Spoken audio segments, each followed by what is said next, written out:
अस्सलामु अलैकुम रहमतुल्लाहि व बरकातुहू। शुरू अल्लाह के नाम से जो निहायत मेहरबान रहम वाला है। आप इंटेलेक्चुअल्स, आप सबका वेलकम है, खैर मकदम है। जैसा कि हम सबको पता है, हम सबको मालूम है, आज दरअसल हम सब जो यहाँ जुड़े हैं उसका मकसद दरअसल ये है कि जिस तरह से आप देख सकते हैं symposium on the establishment of Imam Bukhari university Kishanganj, landmark of higher education in Seemanchal Bihar.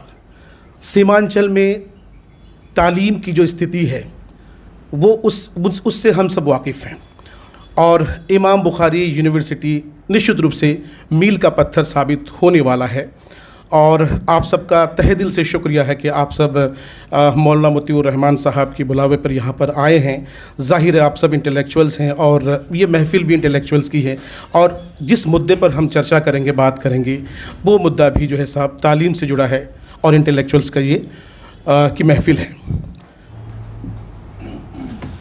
अस्सलामु अलैकुम वरहमतुल्लाहि वबरकातुहू।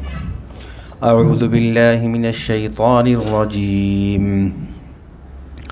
अफ़ला यंज़ुरून इलल इबिलि कैफ़ खुलिक़त व इलस समाइ कैफ़ रुफ़िअत व इलल जिबालि कैफ़ नुसिबत व इलल अर्दि कैफ़ सुतिहत फ़ज़क्किर इन्नमा अन्त मुज़क्किर लस्त अलैहिम बिमुसैतिर इल्ला मन तवल्ला व कफ़र फ़युअज़्ज़िबुहुल्लाहुल अज़ाबल अकबर इन्न इलैना इयाबहुम सुम्मा इन्न अलैना हिसाबहुम।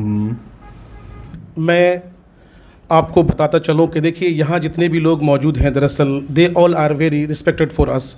आप सब हमारे लिए बहुत ही ज़्यादा रिस्पेक्टेड हैं, लेकिन जो रिवायत है और उस रिवायत के हिसाब से हमें चीफ़ गेस्ट तय करना होता है, सदर तय करना होता है, गेस्ट ऑफ ऑनर तय करना होता है।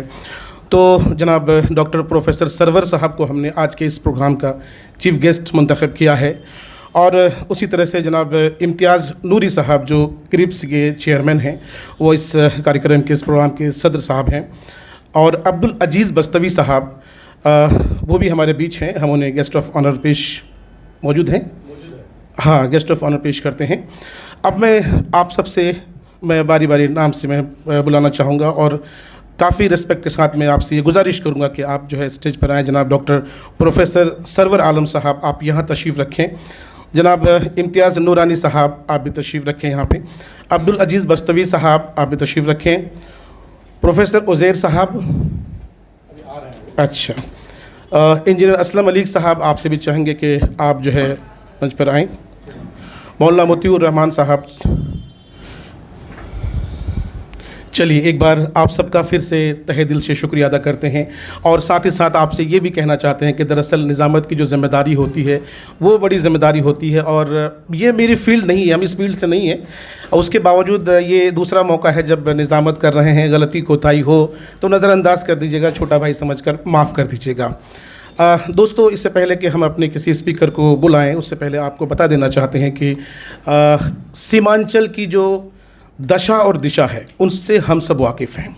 पहले सच्चर कमेटी की रिपोर्ट, उसके बाद नीति आयोग, अभी हाल ही में नीति आयोग की रिपोर्ट आई, और इन रिपोर्ट से ये पता चला कि पूरे हिंदुस्तान के अंदर अगर कोई ज़िला सबसे ज़्यादा पिछड़ा, सबसे ज़्यादा गरीब है तो वो अपना किशनगंज है।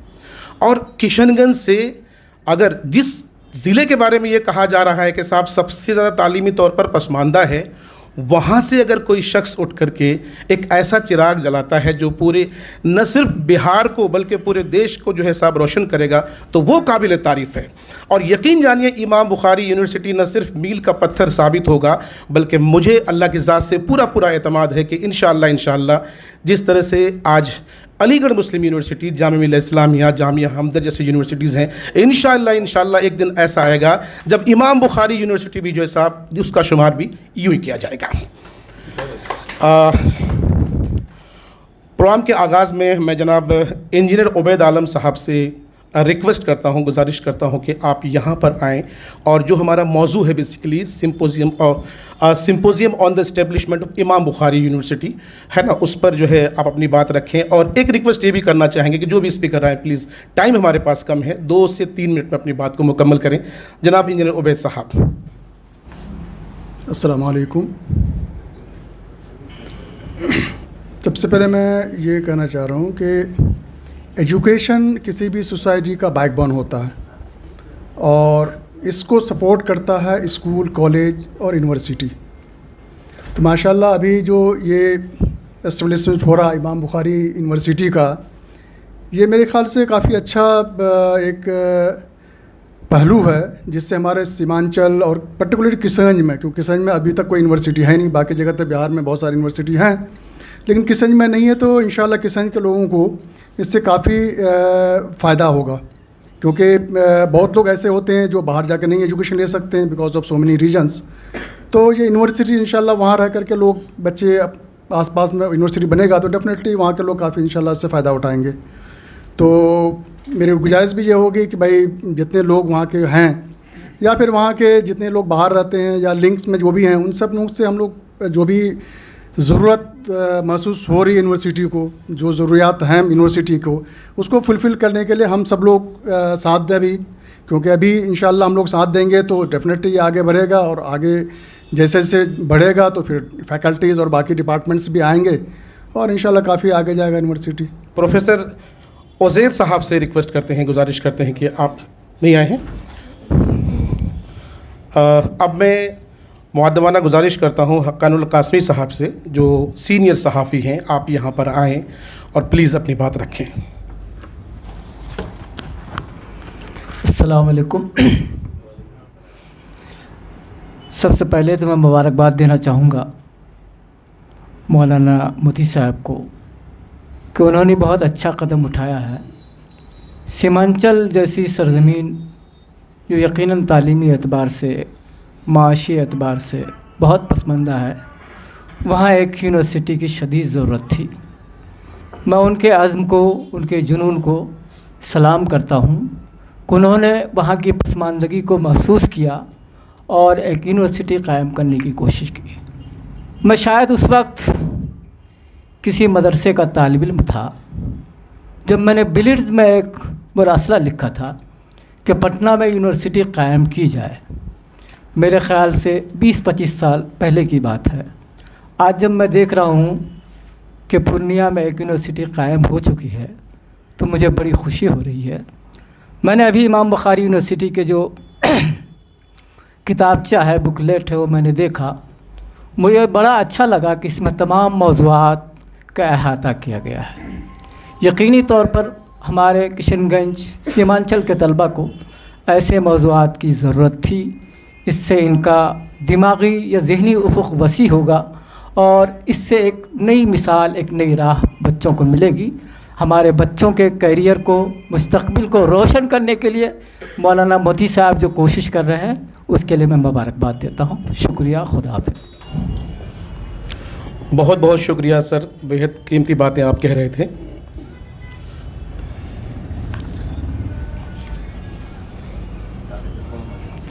अब मैं काजी सबीउर रहमान साहब से गुजारिश करता हूँ, अपील करता हूँ कि आप आएँ और अपनी कीमती बात यहाँ रखें।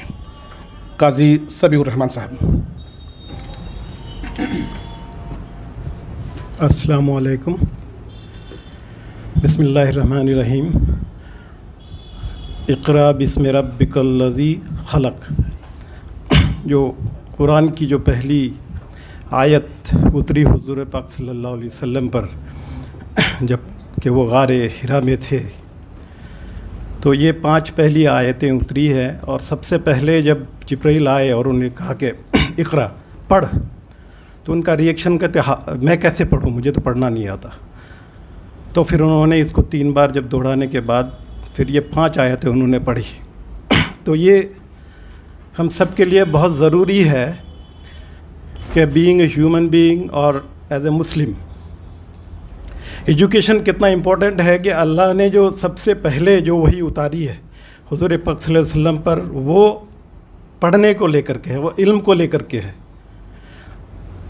और फिर आगे जो 3-4 आयतें हैं कि जिसने इंसान को पैदा किया, जिसको इंसान को खून के लुथरे से पैदा किया और पढ़ता रहा, तेरा रब बड़ा करम वाला है। तो ये नहीं है कि हम इसको मतलब we have to strive for the excellence, continuous education. मेरे वालिद साहब मरहूम, जो पिछले साल उनका इंतकाल हो गया, अल्लाह उन्हें जन्नत नसीब करे, उन्होंने अपनी पूरी ज़िंदगी एजुकेशन के लिए समर्पित कर दिया है और वो हेड मास्टर रहे हैं। आखिर में उन्होंने अल्ता हाई स्कूल से उन्होंने शुरू किया था और मैं थोड़ा सा शायद 1-2 मिनट ज़्यादा ले रहा हूँ, और आखिर में वहीं से वो रिटायरमेंट भी हुए। इस बीच वो कई जगह रहे, गांगी मिडिल स्कूल में काफ़ी दिन रहे और कई जगहों पे रहे। तो एक तो पहले समझ में बात नहीं आती थी, पहले लगता था कि इंसान की जो पहचान और इज़्ज़त है वो बाकी दुनियावी चीज़ों से है, लेकिन जब उनके साथ रहा, उनको ऑब्ज़र्व किया, और यही नहीं, उनके रिटायरमेंट के बाद वो लगभग 1992 वगैरह में या 91 में रिटायर किए, और अभी तक, पिछले साल उनका इंतकाल हुआ, वो अभी तक बच्चों को पढ़ा ही रहे थे, छोटे छोटे बच्चों को पढ़ा रहे थे। तो और जो उनकी इज़्ज़त देखिए, कई लोग, काफ़ी लोग जब उनके बारे में पूछते आते हैं तो लगता है कि ये एक ऐसी चीज़ है, शायद अगर आप देते हैं सोसाइटी को तो इससे बढ़ के कुछ नहीं है। तो मैं जैसे इमाम बुखारी यूनिवर्सिटी के जो आज ये एक इस्टेब्लिशमेंट के लिए जो हम यहाँ बैठे हैं, यूजुअली मैं आ नहीं पाता हूँ इस तरह के फंक्शंस में, बट पयामी साहब ने एक्चुअली मैसेज लिखा, वो जो इनविटेशन के साथ एक मैसेज लिखा था, और फिर because it is related to education मैं रोक नहीं पाया अपने आप को।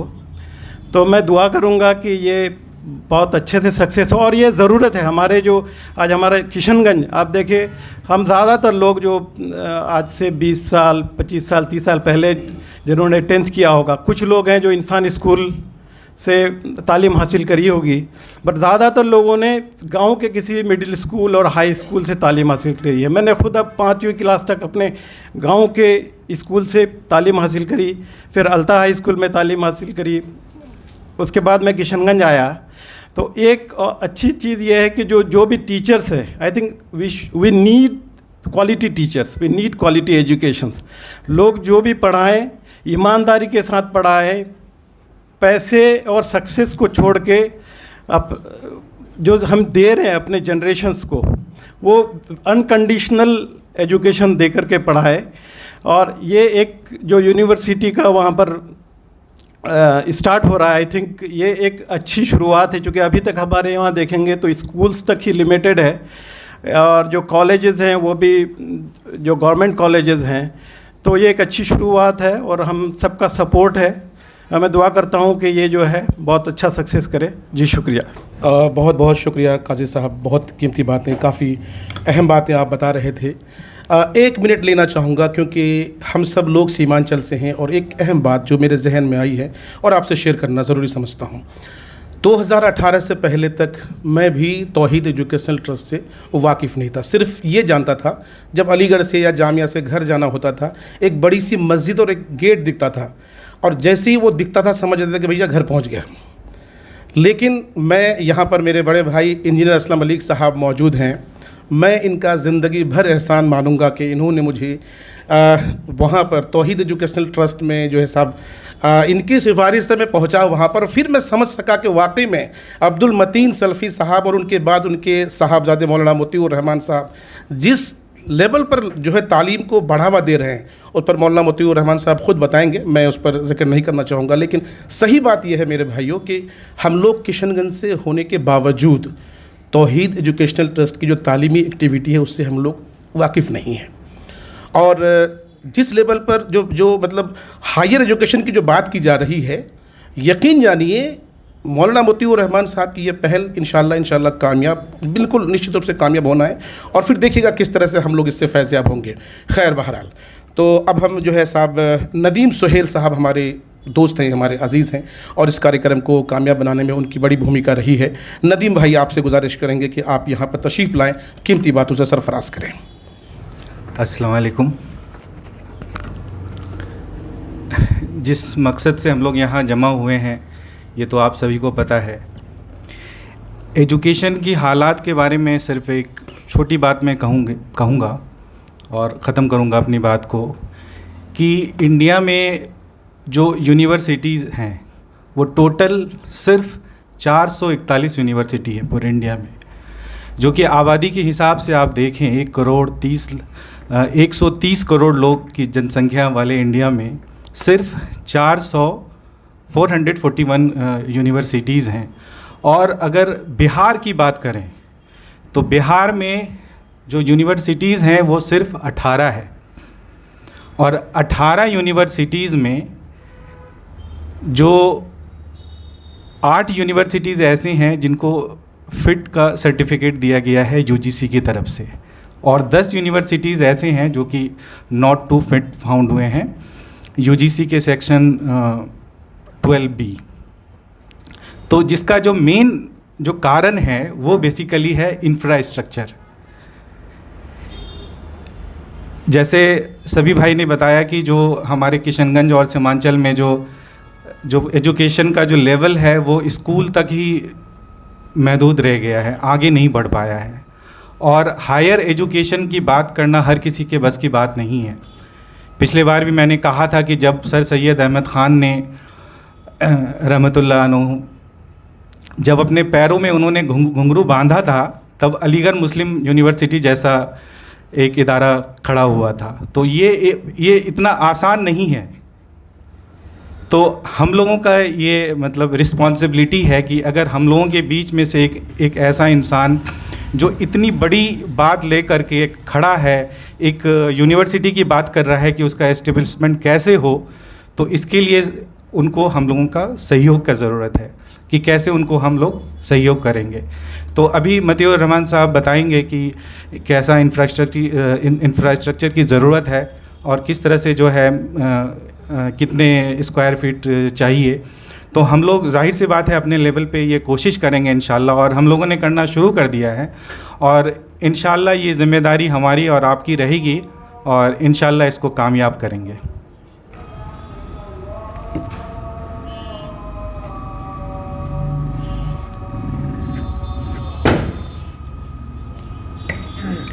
अब मैं बड़े ही अदब और एहतराम के साथ मौलाना मतिउर रहमान साहब जो तौहीद एजुकेशनल ट्रस्ट के चेयरमैन हैं, इमाम बुखारी यूनिवर्सिटी के भी चेयरमैन हैं, उनसे गुजारिश करते हैं कि आप माइक पर आएँ और जिस मकसद से हम यहाँ पर आज जुड़े हैं उसको ज़रा सा ब्रीफ करें प्लीज़।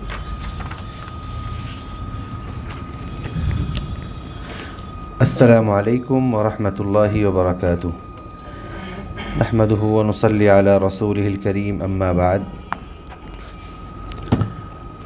आज के इस नशिस्त के सदर जलसा आली जनाब इम्तियाज़ नूरानी साहब, हमारे चीफ़ गेस्ट प्रोफेसर सरवर साहब, हमारे आज के मेहमान एज़ाज़ी अब्दुल अज़ीज़ साहब, और स्टेज पे जलवा अफरोज़ बड़े भाई इंजीनियर असलम अली साहब, मुअज़्ज़ज़ हाज़रीन,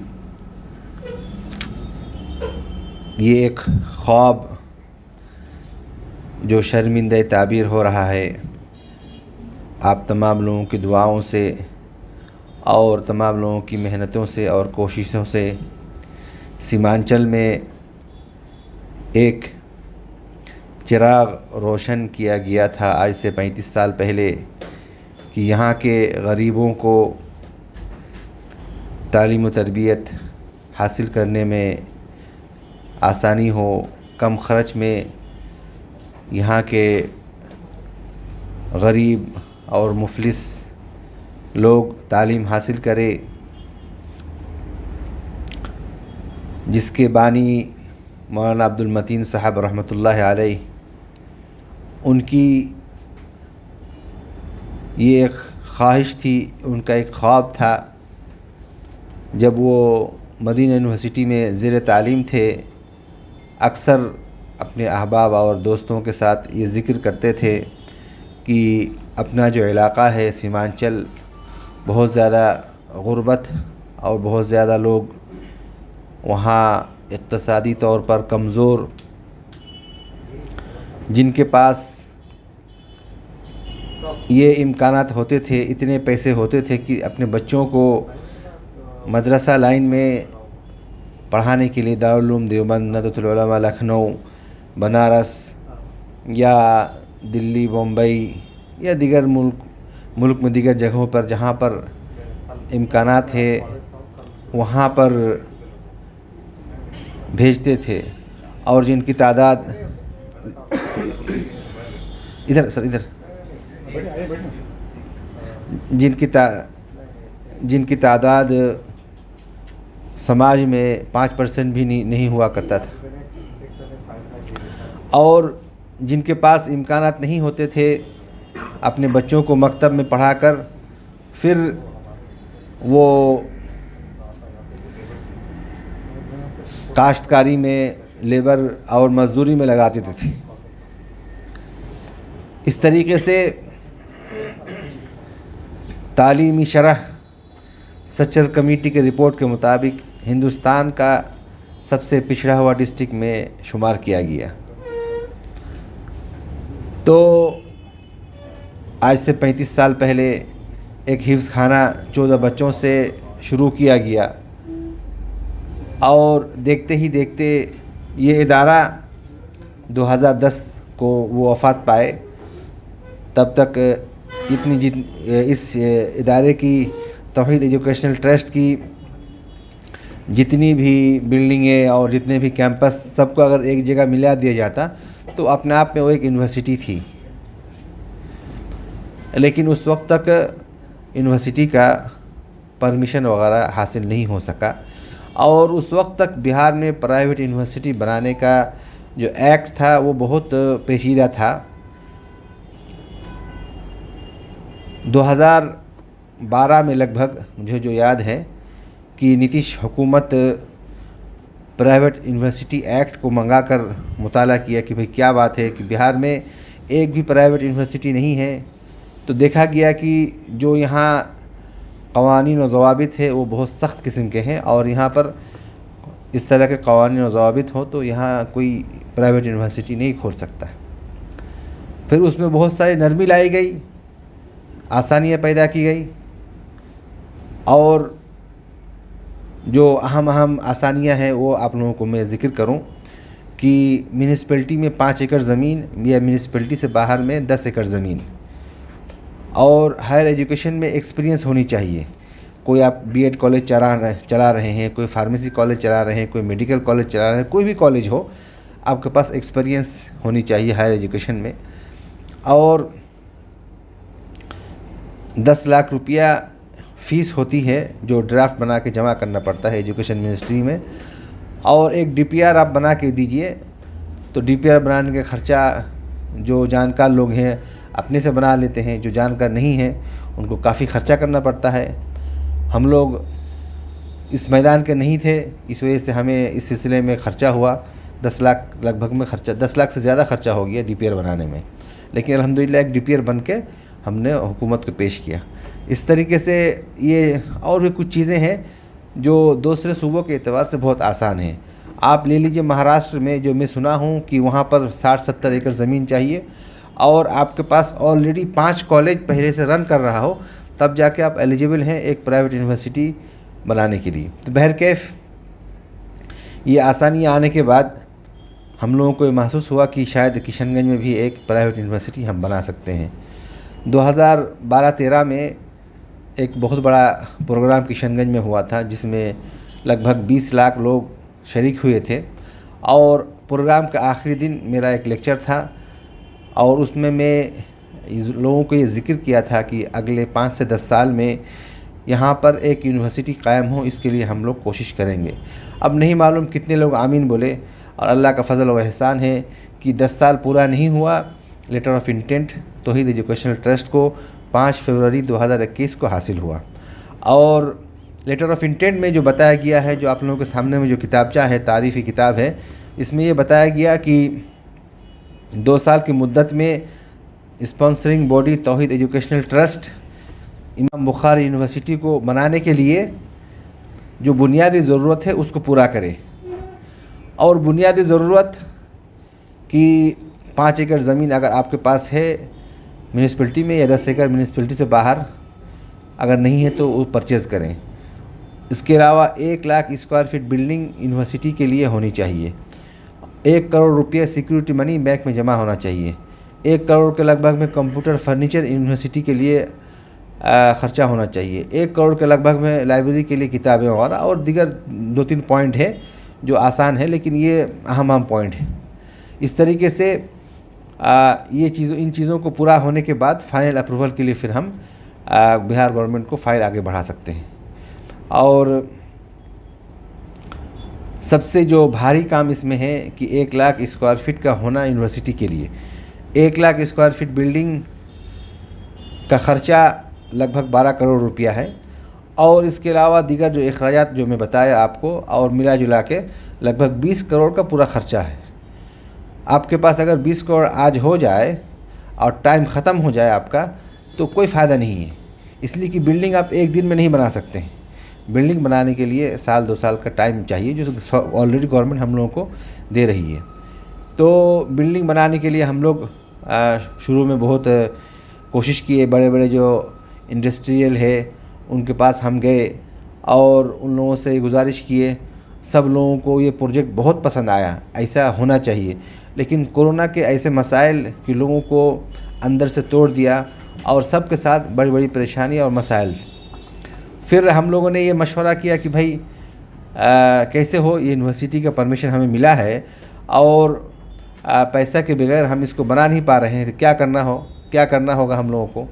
तो i+ TV चैनल के जो डायरेक्टर हैं, हमारे दोस्त हैं, ब्रदर अज़ीज़, हमारे ब्रदर हैं, अज़ीज़ हैं ज़ैद पटेल साहब, वो माशाल्लाह एक मशवरा हम लोग किए कि इसको छोटे से छोटा बनाया जाए इस प्रोजेक्ट को बनाने के लिए, और हम ये कोशिश करें कि 1 लाख लोगों तक हम पहुंचने की कोशिश करें, और हर एक आदमी अपने ज़िम्मे में सिर्फ 1 स्क्वायर फीट की ज़िम्मेदारी ले, और 1 स्क्वायर फीट का ख़र्चा सिर्फ 1200 रुपया। तो इस तरीके से हम ये पैगाम लोगों तक पहुँचाएँ। और इल्म दोस्त हिंदुस्तान में करोड़ों की तादाद में अल्हम्दुलिल्लाह आज भी मौजूद हैं, जिसका सबूत हम लोगों को मिल रहा है। तो 1 स्क्वायर फीट का ख़र्चा 1200 रुपया रखा गया था उस टाइम में जब हम लोग हिसाब किए, और उससे ज़्यादा अगर कोई देना चाहे तो एक स्टूडेंट जो एक कॉलेज में, स्कूल में, यूनिवर्सिटी में बैठता है, 10 स्क्वायर फीट उसका लगभग एक स्टैंडर्ड माना गया है। 10 स्क्वायर फीट का ख़र्चा 12,000 रुपया लगभग है। और इससे ज़्यादा अगर कोई देना चाहे इस यूनिवर्सिटी में डोनेशन, तो एक क्लासरूम दे दें, एक कमरा दे दें, जो कि 5 लाख 6 लाख के लगभग में ये अलग अलग साइज़ में आता है। इस तरीके से कोई चाहे कि भाई थोड़ा सा मुझे और मज़ीद करना है, एक फ्लोर बना दे, और मज़ीद करना चाहे एक बिल्डिंग बना दे। इस तरीके से हमने इस चीज़ को आज से लगभग 5 महीना पहले लोगों के सामने में एक क्राउड फंडिंग के लिए हमने लोगों के सामने अपील जारी किया, और अल्हम्दुलिल्लाह आज लगभग 5 महीना गुजर गया इस बात को, और 12 करोड़ का जो है लगभग 60% तक लोगों ने तौहीद एजुकेशनल ट्रस्ट का जो ज़ेर निगरानी इमाम बुखारी यूनिवर्सिटी बन रही है उस अकाउंट पे लोगों ने जमा किया है। और इसमें सबसे ज़्यादा जमा करने वाले 1200 रुपये वाले हैं। अल्हम्दुलिल्लाह 1200 रुपये जितना नफ़ा बख्श हुआ, यानी 1200 करोड़ वाले उतना नफ़ा बख्श नहीं हो सका। तो अल्लाह की मर्ज़ी, और इसमें हज़ारों बल्कि लाखों लोग जुड़ रहे हैं इस मिशन के साथ, और लाखों लोगों की दुआएं शामिल हैं। ये सिर्फ 1200 रुपये देना अपना जान छुड़ाने का नहीं है, बल्कि 1200 रुपये आदमी दे भी रहे हैं, और 1200 रुपये के साथ साथ दुआ भी दे रहे हैं कि अल्लाह रब्बुल आलमीन इसको जल्द अज जल्द पूरा कर दे। और दिल में तमन्ना उनके भाई कि जल्दी यूनिवर्सिटी बने, और बनने के बाद हमारे बच्चे इसमें पढ़ें, और हमारे नौनिहालान पढ़कर जो है हिंदुस्तान को आगे बढ़ाएं, और अपने लिए, अपने मुल्क के लिए कुछ अच्छा और बेहतर करें। बेशक हिंदुस्तान उस वक्त तक सुपर पावर नहीं बन सकता है जब तक यहाँ का हर तबका तालीम याफ्ता ना हो, यहाँ का हर इंसान मजबूत ना हो, तालीमी एतबार से, माली एतबार से, फ़िक्री एतबार से, हर एतबार से। यहाँ का एक तबका पढ़ ले और बाकी लोग जाहिल रह जाए तो कभी भी हिंदुस्तान आगे नहीं बढ़ सकता है। जितना आगे बढ़ा है जहालत की वजह से और पीछे आने का इम्कान है, और बल्कि कुछ चीज़ें ऐसी हैं जो हम लोग इस वक्त देख भी रहे हैं, और उसका सबब यही है कि जहालत है। आज अगर हिंदुस्तान में लोग 100% सही ढंग से तालीम हासिल कर लें तो जो मसाइल और परेशानी मुल्क में है इस वक्त, उसका रूनमा होना नामुमकिन है। तो तालीम ना होने की वजह से ये सब मसाइल और परेशानी है।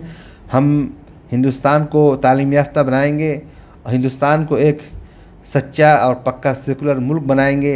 हिंदुस्तान को हम लोग सब लोग मिलकर आगे बढ़ाएंगे, एक सुपर पावर बनाएंगे इंशाअल्लाह। इस अज़्म और इरादे के साथ इमाम बुखारी यूनिवर्सिटी के क़याम में हम सब लोग ताउन करें और इसको आगे बढ़ाने के लिए सब लोग अपने अपने हिसाब से, चाहे किसी के पास अच्छा फ़िक्र हो, चाहे किसी के पास अच्छा प्लानिंग हो, अच्छे मशवरे हों, किसी के पास ऐसे नेटवर्क है कि जिनको अगर आप उन तक बात पहुंचाएं तो 1200 रुपये देने वाले हज़ारों लोग मिल जाए। इसी तरीके से ख़ुद ऐसे लोग हैं जो भाई अपने में 1200, 12,000 और 12 लाख तक दे सकते हैं। तो हर नाहियत से हम लोगों को इसमें आगे आना चाहिए। ये प्रोजेक्ट वक्फ़ का प्रोजेक्ट बनाया गया है। वक्फ़ है ऐसी चीज़ कि इंसान अपनी ज़िंदगी में जब तक बाहयात है तब तक उसका अजर उसको मिलेगा ही, और मरने के बाद जब तक वो प्रोजेक्ट कायम रहेगा तब तक उनको उसका सवाब मिलता रहेगा। हर इंसान चाहता है, हर मुसलमान चाहता है कि मरने के बाद भी उनको इस साल सवाब के लिए कुछ न कुछ उसका होता रहे। आज ये लोग मरने के बाद किराया देकर लोगों को मंगा के कुरान ख़ानी करते हैं और पार्टी करते हैं और खिलाते पिलाते हैं ताकि उनके लिए एसाल सवाब हो। लेकिन शरीयत में जो कहा गया है कि आप अपने एसाल सवाब के लिए अपनी ज़िंदगी में ही करके जाइए। जो आपके बच्चे आपके कल मरने के बाद करेंगे, अब एक अगर आपके लिए कुरान ख़ानी किया गया तो कम से कम 10,000, 15,000, 20,000 खर्चा होना ही है, और कुछ लोग तो लाखों करोड़ों भी खर्चा कर देते हैं। लेकिन वो 1,000, 2,000, 5,000, 10,000 आप अपनी ज़िंदगी में करके जाइए। क्या मालूम आपका बेटा आपके लिए करेगा कि नहीं करेगा। तो मौका आपके हाथ में है कि आप अपने लिए एक सदका जारिया बना के जाइए, 1 स्क्वायर फीट का ही करके जाइए। तो इस तरीके से आप अपने लिए, अपने वालिदैन के लिए, जिसके लिए भी चाहें, एक सदका जारिया का ये प्रोजेक्ट आप लें और इस यूनिवर्सिटी को बनने में मददगार बने हम सब लोग। अल्लाह रब्बुल आलमीन हम लोगों को तौफ़ीक़ दे कि हम लोग इस यूनिवर्सिटी को बनने में सब लोग मददगार साबित हों। और शरीयत में एक बात ये भी है कि सही हदीस में है, अद्दाल्लु अलल खैरि का अज्र फ़ाइली। जो शख्स किसी को किसी भलाई की तरफ रहनुमाई करता है तो भलाई करने वाला अगर 10 रुपये ख़र्चा किया तो 10 रुपये की नेकी भलाई करने वालों को मिल रही है, साथ साथ जो रहनुमाई किया उसको भी उसका अजर मिलेगा, और जो शख्स पैसा दिया उसके नेकी से कोई कटौती नहीं की जाएगी। आप एक साहब को रहनुमाई करके अपने लिए सदका जारिया बना सकते हैं। ठीक है भाई, आपके जेब में 1200 रुपये नहीं है, कोई बात नहीं है, लेकिन आपके पास 10 दोस्त ऐसे हैं जो 1200 रुपये दे सकता है।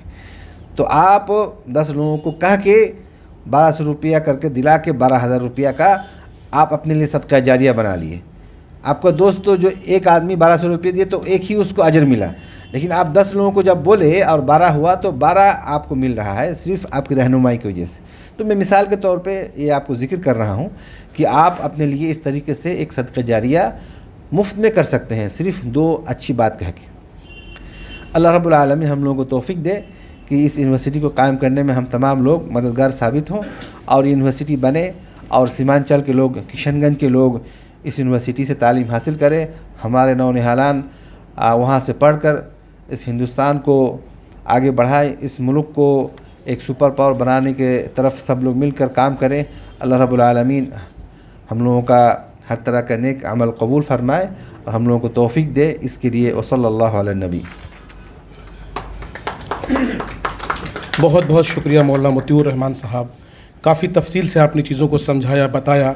दोस्तों, आपको बताते चलें कि हमारे ही किशनगंज के जो वज़ीरपुर इलाके में रहने वाले जो हमारे भाई बंधु हैं, जो अलग अलग इंडस्ट्रीज से जुड़े हुए हैं, अल्हम्दुलिल्लाह हम लोग जब उनके पास पहुँचे तो हमारे पहुँचने से पहले ही उन्होंने जो है साहब आपस में मशवरा कर लिया और उन्होंने ये तय किया कि भाई हम 10-15 लोग जो है हम लोग आपको एक रूम का जो ख़र्चा है वो उन्होंने करके भाई हमारी तरफ से ये कंट्रीब्यूशन रहेगा। उसी तरह से हमने आज एक साहब से मुलाकात की, मौलाना मोतीउर रहमान साहब ने मुलाकात की, तो उन्होंने भी अज़म किया कि इंशाल्लाह हम कर सकते हैं। तो यकीनन अगर हम ये अज़म करेंगे तो हमारे लिए बहुत ही मामूली सी चीज़ है और हम सबको करना चाहिए। अब मैं जनाब इंजीनियर शहजाद साहब से गुजारिश करता हूँ कि आप आएँ, अपनी बात रखें। इंजीनियर शहजाद साहब जी, अच्छा, उज़ैर साहब अभी अभी आए हैं, तो मैं चाह रहा हूँ कि 1-2 लोगों को बुलाने के बाद उसके बाद फिर उनको मैं दावत सुन दूँगा।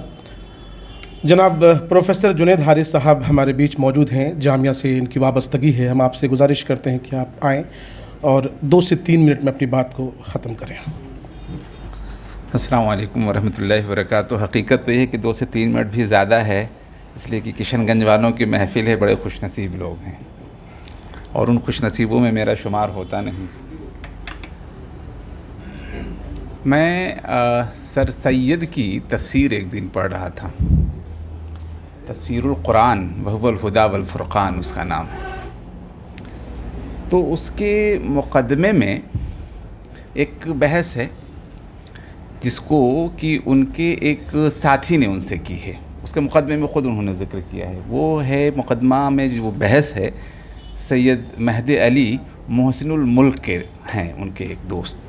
ज़बरदस्त बहस है, यानी कि दोनों का नज़रियाती इख्तलाफ इतना शदीद है कि भाई ज़ाहिर सी बात है, सर सैयद ये मानते नहीं थे कि जिब्राइल लेकर के आए कुरान को, ये मानते थे कि डायरेक्ट अल्लाह ताला ने दिल पर वही की है और बीच में कोई नहीं है, फ़रिश्तों को मानते ही नहीं थे। और वो कह रहे थे कि भाई ऐसी बात बेकार की क्यों करे वगैरह वगैरह, लंबी बात। लेकिन एक बात हमें समझ में आई, इस शदीद इख्तलाफ के बावजूद जितना ज़बरदस्त उन्होंने ताउन किया है, ये काबिल दीद है। इसलिए कि ज़ाती इख्तलाफ किसी से मुमकिन है। वजह यह है कि हम असरी अज़ाब भी होती है और हिजाब भी होती है। हम अपने सामने वाले आदमी को तस्लीम करना बड़ा मुश्किल होता है कि ये तो हमारे साथ घूमता था, ये क्या करेगा, ठीक है ना। और ये तो एक तरह से हमें एक्सेप्ट करना बड़ा मुश्किल काम होता है। और हिजाब भी होता है कि हम अपने सामने वाले की कुछ गलतियों को माफ़ भी करते चलते हैं, यार ये तो हमारा साथी, हम इसको कैसे बोलें। लेकिन हकीकत ये है कि वही फ़ैसला लेने का वक्त होता है कि मुस्तक़बिल किसके हाथों में है।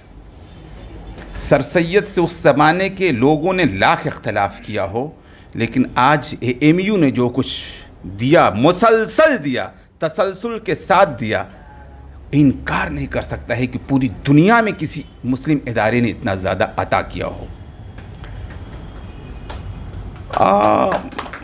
एक नुक्ते नज़र को मैं रख रहा हूँ जिसको अभी इन्होंने पेश किया है, बस बात ख़त्म हो जाएगी मेरी। इन्होंने वक्फ़ के सिलसिले में बात की। मालदार लोग होते हैं, अगर वो चाहें तो यूनिवर्सिटी बना सकते हैं, है ना। हमदर्द भी एक यूनिवर्सिटी है, फ़ी देखते हैं क्यों ज़्यादा है। अल-फलाह एक यूनिवर्सिटी है, फ़ी देखते हैं क्यों ज़्यादा है। मैं एक छोटी सी वजह समझता हूँ मैं, और वजह ये होती है कि जब तक कोई चीज़ अवामी नहीं होती है तब तक अवाम उसका सही तरीक़े से फ़ायदा भी नहीं उठा पाती है। इस यूनिवर्सिटी का कमाल ये है कि AMU के बाद पहली यूनिवर्सिटी है जो कि अवामी है, जिसमें 1200 रुपये का भी चंदा है और इससे ज़्यादा का भी, और इससे शायद कम का भी हो, तो मेरा ख़्याल है। तो मैं कहता हूँ कि आज के ज़माने में इनसे इख्तलाफात बहुत मुमकिन है, इनकी ऊंची टोपी से अख्तलाफ हो सकता है, इनकी लंबी दाढ़ी से अख्तलाफ हो सकता है, इनके बहुत सी चीज़ों से अख्तलाफ हो सकता है, लेकिन मुस्तक़बिल के अलीगढ़ को हम देख रहे हैं किशनगंज में, और ज़ाहिर सी बात है शायद उससे ज़्यादा बेहतर हो। वजह यह है कि हालात ऐसे हैं कि जिस तरह से आज के हालात को समेट करके आगे बढ़ रहे हैं, उस वक्त के हालात शायद उससे मुख्तलिफ थे। तो ये इस तौर पर मैं देख रहा हूँ कि कितने खुशनसीब हैं वो लोग जो कि किशनगंज से ताल्लुक़ रखते हैं। ज़ाहिर सी बात है, और जिसका जितना ताउन रहा उस सिलसिले में क्या कहना। मेरे लिए तो वक्त की पाबंदी है, मुझे शायद इससे ज़्यादा बात नहीं करनी चाहिए। बहुत बहुत शुक्रिया। सर, माजरत के साथ कहना चाहूँगा कि वक्त की पाबंदी सिर्फ आपके लिए नहीं है। दरअसल प्रोग्राम बहुत लेट से शुरू किया गया है और हमारे पास वक्त कम है, इसलिए जो भी स्पीकर आएंगे प्लीज़ आपसे एक्सट्रीमली हम रिक्वेस्ट करते हैं कि प्लीज़ 2 से ढाई 3 मिनट में अपनी बात को मुकम्मल करें। प्रोफेसर उज़ैर साहब का नाम हमने शुरू में लिया था, वो अभी मौजूद हैं। आपसे अपील है कि आप आएँ, स्टेज पर आएँ, अपनी बात रखें। अस्सलाम वालेकुम।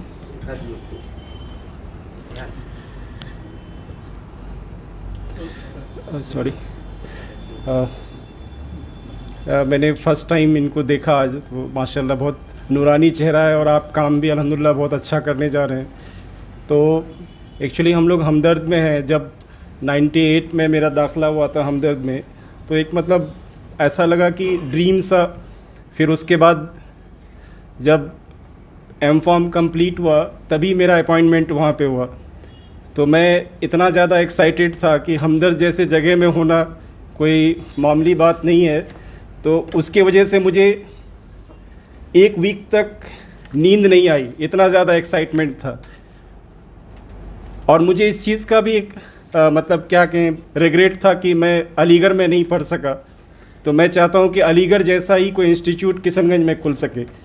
तो उसके लिए मैं बहुत शुक्रगुज़ार हूँ कि आपने ये प्रोग्राम को इस तरह के उसको स्टार्ट किया। एक्चुअली कोई भी एजुकेशन इंस्टीट्यूट्स खोलने के लिए एक्चुअली 2 मकसद होना। एक तो मकसद ये है कि वहाँ के गरीब बच्चों को अच्छी तालीम मिल सके, क्योंकि हकीम साहब जो हमदर्द के थे तो उनका मेन मोटो यही था कि गरीब से गरीब तलबा वहाँ पे तालीम हासिल कर सके। लेकिन आज की डेट में मैं देख रहा हूँ कि कोई भी इंस्टीट्यूट है अब क्या कर सके। उनका इंफ्रास्ट्रक्चर है, उनके स्टाफ हैं, उनके एम्प्लॉयज़ हैं, उनको भी देखना है। तो इंशाल्लाह इस सिलसिले में जो भी हमसे ताउन होगा या जो भी हेल्प होगा, मतलब कोई प्रोग्राम डिज़ाइन करना, कोई सब्जेक्ट डिज़ाइन करना एकेडमिक से रिलेटेड। मैं कोई ऑरेटर तो हूँ नहीं कि बहुत ज़्यादा अच्छा मैं कोई यहाँ पे लेक्चर दे सकता हूँ। साइंस बैकग्राउंड है मेरा, साइंस का आदमी है, तो इसीलिए मैं साइंस ही करना चाहता हूँ। ठीक है, थैंक यू। बहुत बहुत शुक्रिया। नदीम भाई, आपसे गुजारिश है कि सर को आगे बिठाएं प्लीज़। उज़ैर साहब को आगे बिठाएं। अब मैं इंजीनियर शहजाद साहब से रिक्वेस्ट करना चाहूँगा कि वो आएँ और अपनी बात रखें। इंजीनियर शहजाद साहब। अस्सलाम वालेकुम। अल्हम्दुलिल्लाह हम लोग बहुत ही एक नेक काम के लिए यहाँ पे जमा हुए हैं।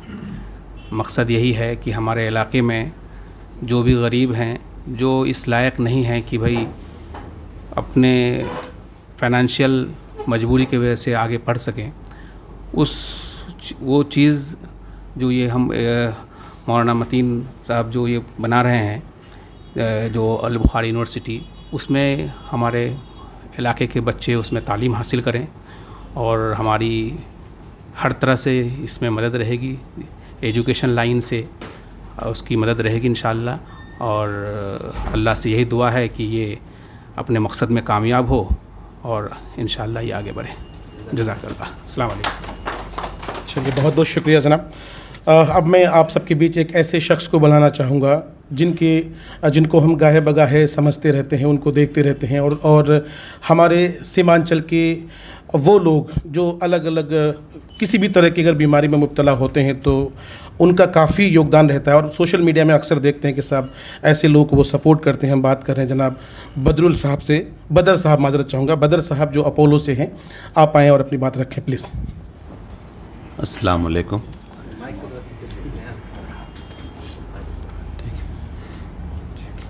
अस्सलाम वालेकुम। मेरा नाम बदर आलम है। मैं बहादुरगंज से ताल्लुक़ रखता हूँ। किशनगंज इंसान स्कूल से तालीम हासिल की है हमने।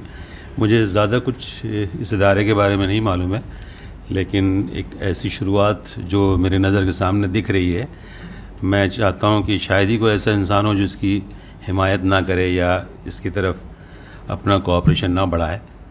हम सब साथ हैं जिस लेवल पे, जिससे जो कंट्रीब्यूशन हो सकता है, ऑलवेज़ अवेलेबल, और मैं इसका खैर मकदम करता हूँ। बहुत बहुत शुक्रिया बदर भाई। अब हम इंजीनियर असलम मलिक साहब से गुजारिश करते हैं कि आप आएँ और अपनी बात रखें।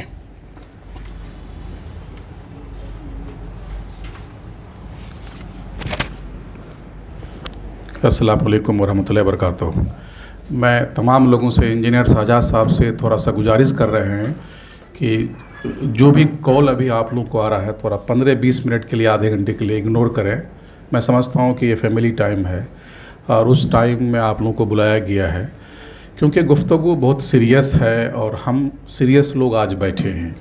इसलिए अगर आप देखें होंगे कि ऑडियंस को जो टारगेट किया गया है वो बहुत ही लिमिटेड और एक तरह से दानिश्वर लोगों को, सूझबूझ वाले लोगों को टारगेट किया गया है। मैं अपनी बात शुरू करता हूं और उसके बाद फिर एक फॉर्मल डिस्कशन, ओपन हाउस इसको बनाया जाएगा और उसमें 3-4 जो लोग हैं, क्योंकि वो सिर्फ इंडिविजुअल नहीं है, एक शख्स नहीं है। इसमें मतलूब हसन साहब हैं हमारे बीच में, इमदादुल्लाह जौहर साहब हैं, कैसर साहब हैं, हाजी मंसूर साहब हैं, तौकीर राही साहब हैं, और दरभंगा से भी 2 अफराद हमारे बीच में हैं। एक एडवोकेट हैं हाई कोर्ट में, एक अशकार हाशमी साहब भी हैं। मेरा जो कहना है, थोड़ा सा आप लोग इसको संजीदा से सुने। मोबाइल में व्हाट्सएप मैसेजेज या उसको साइलेंट मोड में कर दें। शमीम साहब भी हमारे बीच में बैठे हुए हैं जो दूरदर्शन में हैं। तो मैं अपनी गुफ्तगू शुरू करता हूँ। आज के इस मजलिस के सदर जनाब इम्तियाज़ नूरानी साहब, founder chairman Cripps group of hospitals, आज के इस मजलिस के मेहमान खुसूसी हम लोगों के गार्जियन, बड़े भाई, सीमांचल का सबसे बड़ा एकेडमिशियन, जामिया हमदर्द के फाउंडेशन में अपना कंट्रीब्यूशन, जामिया हमदर्द के कैंपस में डिसिप्लिन, एकेडमिक्स, करिकुलम, सिलेबस को बनाने वाले कोई और नहीं, प्रोफेसर डॉक्टर सरवर आलम साहब। हमारे बीच में गेस्ट ऑफ ऑनर उस रियासत से जिनका ताल्लुक़, जो रियासत हिंदुस्तान को ही नहीं बल्कि पूरी दुनिया को अपना रास्ता दिखाता है। केरल से उनका ताल्लुक़ है, आज हमारे बीच में मौजूद हैं। कनाडा से ताल्लुक़ है, रहने वाले इंडिया के हैं, और हमारे बीच में मौजूद है अब्दुल अजीज़ साहब। हमारे बीच में मौजूद प्रोफेसर जुनैद हारिस साहब, जामिया मिल्लिया इस्लामिया। हमारे बीच में मौजूद तौहीद एजुकेशनल ट्रस्ट के चेयरमैन, इमाम बुखारी यूनिवर्सिटी के कन्वीनर, चांसलर, प्रोजेक्ट लीडर जनाब मोतीउर रहमान अब्दुल मतीन सल्फ़ी साहब, और आप हजरात जो हमारे सामने बैठे हुए हैं। आज इमाम बुखारी यूनिवर्सिटी के मौजू पर जो यहाँ पर डिस्कशन चल रहा है, बहुत सारे स्पीकर्स ने अपनी बात रखी है कि एजुकेशन, तालीम, किशनगंज, सीमांचल क्यों ज़रूरत है। आप लोगों को मैं ये बताना चाहता हूँ कि अगर पैमाना या कोई इंडेक्स पूरी दुनिया में, हम यूके की बात करें, यूएसए की बात करें, तो कितनी पॉपुलेशन में university, degree college, inter college होना चाहिए। नदीम सोहेल साहब ने कुछ मुख्तसर अंदाज में यहाँ अपनी बात रखा। किशनगंज की आबादी 25 लाख की है और सीमांचल की आबादी, जिसमें 4 ज़िला हैं, लगभग 1 करोड़ के आसपास है। 1947 से अब तक किशनगंज में एक भी यूनिवर्सिटी, सीमांचल में एक भी यूनिवर्सिटी नहीं बना। लेकिन कुछ दिन पहले बिहार गवर्नमेंट ने एक यूनिवर्सिटी पूर्णिया में बनाया। उसके बाद बिहार सरकार का जो प्राइवेट यूनिवर्सिटी एक्ट है उनके तहत 2 यूनिवर्सिटी सीमांचल में बनाई गई, एक कटिहार में अल करीम यूनिवर्सिटी के नाम से और एक किशनगंज में माता गुजरी मेडिकल या माता गुजरी के नाम से, और एक AMU का सेंटर किशनगंज में आया। लेकिन उसका हालात क्या है, वो किस कंडीशन में है, आप तमाम लोग बखूबी जानते हैं। सबसे पहली बात ये है कि इमाम बुखारी यूनिवर्सिटी को लेटर ऑफ इंटेंट बिहार सरकार से कैसे मिला और क्यों मिला, इसमें कितनी जद्दोजहद है, इसमें कितनी काविशें और कोशिशें हैं, उसको भी हाईलाइट करना यहाँ ज़रूरी है। ऐसे ही नहीं कोई सरकार किसी इदारे को या किसी शख्स को या किसी तंजीम को लेटर ऑफ इंटेंट आसानी से दे देता है, क्योंकि मैं गवाह हूँ और मैंने अपने आँखों से देखा है कि जो शख्स हमारे बीच में मोतीउर रहमान मदनी के नाम से मौजूद है, जिसका हुलिया न जाने कभी फ़कीर, कभी पीर, कभी किस तरह के हुलिया में वो रहते हैं, उनकी कितनी मेहनतें हैं, हमने उनको अपने आँखों से देखा है। मुझे याद है कि चाहे 2009 से लेके अब तक जब AMU सेंटर किशनगंज का आंदोलन वो तहरीक चलाई गई तो सब लोग शाना बशाना एक दूसरे के साथ थे और उस प्रोजेक्ट को, उस आंदोलन को सब कोई मिलकर लीड कर रहे थे। इतना आसान नहीं होता है गवर्नमेंट के साथ कोई एडवोकेसी करना, कोई लाइजनिंग करना और उसके साथ रह करके लेटर ऑफ इंटेंट लेना। कैसे कैसे किस मिनिस्टर को, किस वज़राओं को, वज़ीर आला को, नीतीश कुमार जी को कैसे कैसे मिले और कैसे कैसे इन्होंने एक रिलेशनशिप बना करके DPR कैसे बनाए, इमाम बुखारी यूनिवर्सिटी के लिए DPR कैसे सबमिट हुआ, कैसे इन तमाम ऑफिसर्स को, विजिटिंग टीम को, इंस्पेक्शन टीम को, एजुकेशन मिनिस्टर को, क्योंकि मैं कहीं कहीं शामिल था और मैं उन चीज़ों को अपने आँखों से देखा हूँ, बहुत मुश्किल काम है और बहुत ही टफ काम है, वहाँ तक इन्होंने अंजाम दे दिया। इमाम बुखारी का लेटर ऑफ इंटेंट किशनगंज के लिए ये लेके आ गए हैं। अब इनकी जिम्मेदारी कितनी है कितनी नहीं है हम नहीं जानते हैं। अब हम किशनगंज के लोगों के, सीमांचल के लोगों के और मिथिलांचल के भी लोगों के, क्योंकि मिथिलांचल के लोग भी यहाँ मौजूद हैं, ये हम सब की जिम्मेदारी है कि हम इमाम बुखारी यूनिवर्सिटी को सही माने में ज़मीन पे उतारें, क्योंकि उसका भी एक मियाद है, उसका भी एक टाइम पीरियड है। जैसे हजरत ने भी बताया कि 5 फरवरी 2021 को बिहार सरकार ने लेटर ऑफ इंटेंट दिया है और उसकी मुद्दत, उनका मियाद सिर्फ 2 साल का है। अगर हम 5 फरवरी 2021 से अब तक जोड़ लें तो अमूमन 16 महीना हमारा जा चुका है।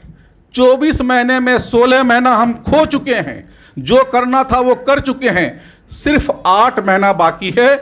अगर इस 8 महीने में जो लेटर ऑफ इंटेंट का गाइडलाइन है उसके हिसाब से अगर आपने वहाँ इंफ्रास्ट्रक्चर डेवलप नहीं किया, मसलन 1 लाख स्क्वायर फीट का बिल्डिंग नहीं बना, मसलन आपने लाइब्रेरी नहीं बनाया, मसलन आपने फैसिलिटी के नाम पे, इंफ्रास्ट्रक्चर के नाम पे वो तमाम चीज़ें जो लेटर ऑफ इंटेंट में गवर्नमेंट ऑफ इंडिया ने आपको जो लेटर दिया है उसके हिसाब से काम नहीं हुआ, होगा या हुआ, तो उस लेटर में सबसे आखिर में एक क्लाउज लिखा हुआ है, क्योंकि उस लेटर को मैं पढ़ा हूँ और वो लेटर इसमें अटैच भी किया गया जो आपके सामने में प्रोस्पेक्टस है।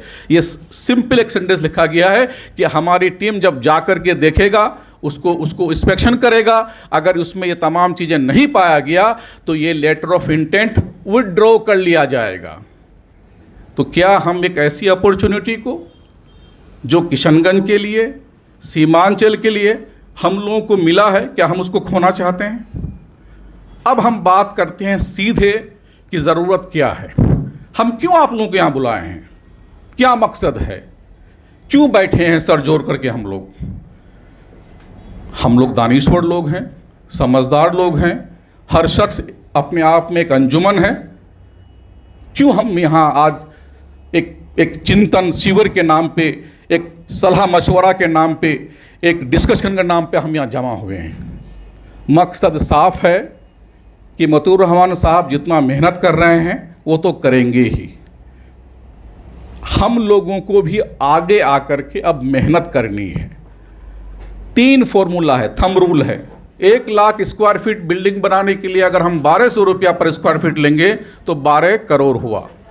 जैसा मतिउर रहमान साहब ने आपको बताया कि उसमें इतना डिपॉजिट चाहिए, लाइब्रेरी की ये चीज़ चाहिए, फर्नीचर के लिए चाहिए, फला चीज़ के लिए चाहिए, मोटा मोटी 20 करोड़ रुपया का टोटल बजट है, 20 करोड़ का।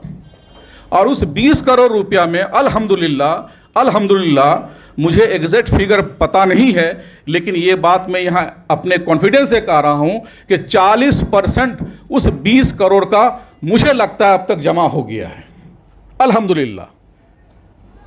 और ये इतना सादा बना दिया गया है कि 1 स्क्वायर फीट का आप ताउन कीजिए 1200 रुपया, 10 स्क्वायर फीट क्या कीजिए मल्टीप्लाई 10, 100 स्क्वायर फीट का कीजिए मल्टीप्लाई 10, 1200। तो ये एक ग्रुप बना करके हम सब लोग समझदार हैं, हम सब लोग समझते हैं। और जो किशनगंज के लोग खास करके, जहाँ ज़्यादा मेजॉरिटी में किशनगंज के लोग हैं, हम तमाम लोगों को इसमें आगे बढ़ना पड़ेगा। सिर्फ अपना कंट्रीब्यूशन नहीं देना है। मुझे लगता है कि अगर हम 5 ग्रुप इसका बना लें, क्लासिफिकेशन 5 ग्रुप का कर दें, एक ग्रुप को मैं लीड करूं या कोई लीड करे मैं उनके साथ चला जाऊं, एक ग्रुप को मतलू साहब लीड करे, एक ग्रुप को जो हमारे बीच में जो सबसे बड़े एकेडमिशियन लोग बैठे हुए हैं जामिया हमदर्द के, आज इस बात को कहते हुए बहुत खुशी हो रही है कि क्या हम लोग आज से 20 साल पहले ये सोच सकते थे कि जामिया हमदर्द का वाइस चांसलर किशनगंज का होगा? 20 साल पहले ये कभी सोचे थे कि जामिया हमदर्द का सबसे बड़ा एकेडमिशियन, सबसे बड़ा चीफ प्रोक्टर, डीन हमारे किशनगंज का होगा? क्या हम सोच सकते थे कि चाहे वो डिपार्टमेंट ऑफ फार्मेसी हो, वहाँ पर हमारे इलाके के लोग होंगे?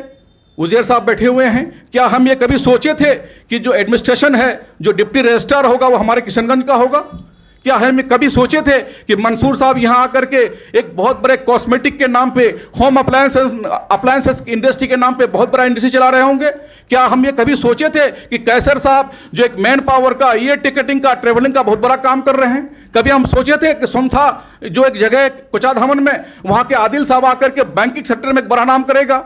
कभी हम ये सोचे थे कि आज हमारे बीच में इंजीनियर उबैद साहब बैठे हुए हैं, न जाने कितने प्रोजेक्ट पे बड़े पैमाने पे काम कर चुके हैं, आज माशाल्लाह एक अच्छे बिजनेसमैन हैं, कंसल्टेंट हैं। मैं तो ये कहता हूँ मतलूब साहब आज इंटरनेशनली एक ऐसे कंसल्टेंसी प्रोवाइड करते हैं जिनका नाम सिर्फ इंडिया में नहीं पूरे दुनिया में नाम चल रहा है। जितना नाम मैं लिया या जो नाम ले नहीं पाया, अगर हम लोग एक टीम बना लें तो 5-5 लाख रुपया का इंशाल्लाह वहाँ से कलेक्शन आएगा। मेरा मकसद ये है कि ये जो मीटिंग यहाँ हो रही है, इस मीटिंग से 50 लाख रुपया जमा होना चाहिए और वो पैसा सीधा सीधा इमाम बुखारी के अकाउंट में जाएगा जो इनके नाम से अकाउंट किया हुआ है। 5 लाख की जिम्मेदारी हम लेते हैं। हम एक ग्रुप बनाएंगे 4 लोगों का, उसमें 5 लाख की जिम्मेदारी हम लेते हैं। इंशाल्लाह हम 5 लाख रुपया डोनेट करेंगे। हम कितना करेंगे? इंशाल्लाह उस 5 लाख में करेंगे। हम 4-5 लोगों की टीम बना लें, कैसर भाई आप टीम बना लें, मंसूर साहब एक टीम बना लें, इंजीनियर उबैद साहब एक टीम बना लें, काजी सबीर रहमान साहब हमारे बीच में बैठे हुए हैं। आप जानते हैं अल्ताफ हाई स्कूल का प्रोडक्ट, जहाँ से मैं भी तालीम हासिल किया हूँ, इनके फादर उस स्कूल के फाउंडर में से हैं और आज एसोसिएट वाइस प्रेसिडेंट हैं। मतलब वाइस प्रेसिडेंट किशनगंज का आदमी, वो भी कौन सी मल्टीनेशनल कंपनी में। मतलब ये सोचने वाली बात है कि जब हम लोग अपना ज़िंदगी का शुरुआत करियर इंजीनियरिंग करके आए तो AVP, vice president, technical director सोच भी नहीं सकते थे। मुझे लगता है कि सब कुछ हमारे पास है, हल हमारे पास है, सॉल्यूशन हमारे पास है। अगर इस ऑडियंस से 50 लाख रुपया इमाम बुखारी को डोनेट हो जाता है, जो ग्रुप बनेगा 5 लोगों का एक ग्रुप, 10 ग्रुप बनाते हैं, एक ग्रुप को 5 लाख की जिम्मेदारी देते हैं। अगर 5 लाख में एक कमरा बनेगा तो उसमें उनका नाम भी लिखा जाएगा। मुझे लगता है कि इसका परमिशन लेने की मुझे ज़रूरत नहीं है। चेयरमैन साहब इससे एग्री करेंगे, इत्तेफाक रखेंगे कि जो आदमी एक ग्रुप बना के डोनेट करेगा, वो जो नाम देगा उस नाम से वो कमरा तब तक उस नाम से रहेगा जब तक दुनिया कायम रहेगा। तो मुझे लगता है कि हम बाकी जो हमारे स्पीकर्स हैं, मैं बीच में इसलिए मुझे आना पड़ा कि हमको जो मकसद है इस मीटिंग का, देखिए 20 करोड़ का हम हिस्सा तो नहीं बन सकते हैं, लेकिन कतरा कतरा दरिया में शबद। हमें लगता है कि जब 1200 रुपया देने वाला आदमी होता है और चेयरमैन साहब ने ये बात अपने गुफ्तगू में यहाँ पर कही कि 1200 रुपया देने वालों की तादाद बहुत ज़्यादा है। आप 1200 रुपया भी दीजिए, कोई विषय नहीं, वेलकम, इस्तकबाल है। लेकिन हम लोग जो यहाँ हैं सब लोग अल्लाह का शुक्र है साहिब निसाब नहीं हैं, साहिब हैसियत हैं। जब हम साहिब हैसियत हैं, हम एक ग्रुप बनाएं, उस पर डिस्कशन करें, उस पर डिबेट करें और यकीनन इसका हल निकलेगा। अब मैं आता हूँ कि जामिया हमदर्द आज अल्हम्दुलिल्लाह किशनगंज के बहुत सारे लोग उसमें काम करते हैं, अच्छे पोजीशन में हैं। अफसार भाई को भी यहाँ आना था लेकिन उन्होंने माजरत की, कहीं इंगेज हैं वो। ये मीटिंग बहुत ही शॉर्ट टाइम में बुलाया गया, 11:30 बजे मैं फ़ोन किया हूँ सरवर साहब को और वो एग्री हुए। देखिए सरवर साहब को समझना बहुत मुश्किल है। इस शख्स को मैं जानता हूँ कि ये आदमी कितना खुददार किस्म के आदमी है। इनके अंदर में बहुत सारी चीज़ें ऐसी हैं जो हम लोग ले नहीं पाते हैं। हमको आपस में रिलेशनशिप डेवलप करके अगर हम रिलेशन का भी इस्तेमाल कर लें और उस रिलेशन को अपने सर्किल से बाहर जाकर के हम इस्तेमाल कर लें तो यकीनन इसका हल है। मैं आप लोगों से अब अलग हो रहा हूँ, जुदा हो रहा हूँ, क्योंकि हमको सब कुछ सुनना है। और मैं निहाल बाबू को कहता हूँ, निहाल बाबू आप 10-15 मिनट के लिए ओपन हाउस कीजिए, मतलूब भाई को पूरी जिम्मेदारी दीजिए, टाइम दीजिए, वो अपनी बात रखेंगे। मतलूब भाई को मैं जानता हूँ, जिस सोसाइटी में मैं रहता हूँ, मैं अभी मेरा जाने का 2 साल हुआ है, वहाँ वो 6-7 साल से रह रहे हैं। इंसान स्कूल के प्रोडक्ट हैं। इंसान स्कूल के नेटवर्किंग इतना मजबूत है, not in India only, abroad में भी उस नेटवर्किंग को इस्तेमाल कर सकते हैं। EMU के अलमुनाई वहाँ का इस्तेमाल कर सकते हैं। मंसूर साहब देखने में बहुत शरीफ हैं और वो शरीफ सिर्फ देखने में नहीं, अंदर से भी हैं। इन लोगों को इस्तेमाल करना पड़ेगा, इन लोगों को इग्नाइट करना पड़ेगा। देखिए जब एक आदमी आगे जाकर के छलांग लगाता है ऊपर से समुंदर में या नदी में तैरने के लिए, डूबने के लिए या उसको आजमाने के लिए, तो पीछे वाला सब लगाता है। एक आदमी, एक ग्रुप हमको तैयार करना पड़ेगा। इंशाअल्लाह इसमें कामयाबी मिलेगी। अब इंजीनियर साजाद साहब हैं, आदिल साहब हैं, ये नहीं कि जो हमारे लाइक माइंडेड लोग हैं हम उसको टीम बनाएं। अगर मैं किसी को जानता हूं, बहुत करीब से मेरा दोस्त है, तो उस टीम में वो नहीं रहेगा। हम पहले 5, 6, 7 लोगों का एक नाम लें, टीम लीडर बनाएं, उनके साथ अटैच करें। हम तो ये जानते हैं, क्योंकि मैं अलीगढ़ मुस्लिम यूनिवर्सिटी में पढ़ाई किया हूँ, तबलीग जमात में भी किया हूँ, तश्कील करना हमको आनी चाहिए। हमको चिल्ला निकालने वाली टीम बनानी पड़ेगी। जब तक हम चिल्ला निकालने वाली टीम नहीं बना पाएंगे, कामयाबी नहीं मिलेगी। और हमें बहुत जल्दी भी नहीं है कि मुझे आप 1 महीने में पैसा दे दीजिए।